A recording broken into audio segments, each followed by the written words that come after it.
ადგილობრივ არჩევნებზე ჩვენ გავართ ერთი ძალით, ერთი ბლოკით და ერთი კანდიდატებით. ეს არის ჩვენი ერთ-ერთი მთავარი ინიციატივა. ჩვენ კონსერვატორებს დიახაც ერთიანობისთვის, იმისათვის რომ შეგვეცვალა რეჟიმი, მუდმივად ვიყავით ჩართული ამ ერთიანობის რეჟიმში, მუდმივად ვიყავით ერთიანობის მებაირაღწეები და არ გვიღალატია არასოდეს ამ ერთიანობისათვის. კონსერვატიული პარტია ბოლომდე მიიყვანს იმ საქმეს, რასაც ოპოზიციური ერთობის გამოვლენა წინასწარი არჩევნების, ანუ პრაიმერის გზით ქვია. და ამ ტრიბუნიდან მინდა მოუწოდო ყველას, ვინც აპირებს თბილისის მერის არჩევნებში და საერთოდ ადგილობრივ არჩევნებში მონაწილეობას, რომ გამოვავლინოთ ხალხისთვის ყველაზე სასურველი პერსონა, გამოვავლინოთ წინასწარი არჩევნების გზით.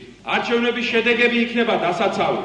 და არავითარ შემთხვევაში ჩვენ არ ვაპირებთ, რომ უკან დავიხიოთ არჩევნების შედეგების დაცვის დროს. მხოლოდ ერთობა იძლევა იმის გარანტს და ერთობაშია ფასი გამარჯვებისა და ხელისუფლების აღების. სხვანაირად მე არ წარმომიდგენია ცნობილი რედისონის კონფერენციის მერე შევიმუშავეთ პოლიტიკურ პარტიათა და ლიდერთა სოლიდარობის ქარტია, რომელსაც მე პირადად გავაცნობ შემდეგი კვირის სამშაბათიდან ყველა ოპოზიციურ ლიდერს თუ საზოგადოებრივ ძალებს. ამ ქარტიის მთავარი შინაარსი არის ასეთი: ცეთ ერთმანეთის ნაბრძოლს და ერთმანეთის ბრძოლას პატივი. ქუჩა იქნება ეს, არჩევნები იქნება ეს, თავგანწირვა იქნება ეს თუ რევოლუცია იქნება ეს. კონკურენტობა აუცილებელია, მაგრამ პარტნიორები და თანამებრძოლები უფრო მეტხანს ვართ. და ერთი გვაქვს საბრძოლი, ერთი გვაქვს ქვეყანა, ერთი გვაქვს მიზანი.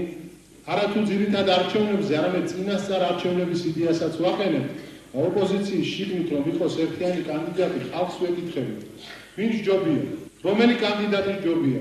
შევეჯიბროთ ამაში ერთმანეთს, ჩვენი პროგრამები ვთქვათ, ჩვენი სათქმელი ვუთხრათ ხალხს და რომელიც აჯობებს, ყველამ ხელი ჩამოვართვა, გადავკოცოთ, გვერდში დაუდგეთ და ერთად ვიზრუნოთ.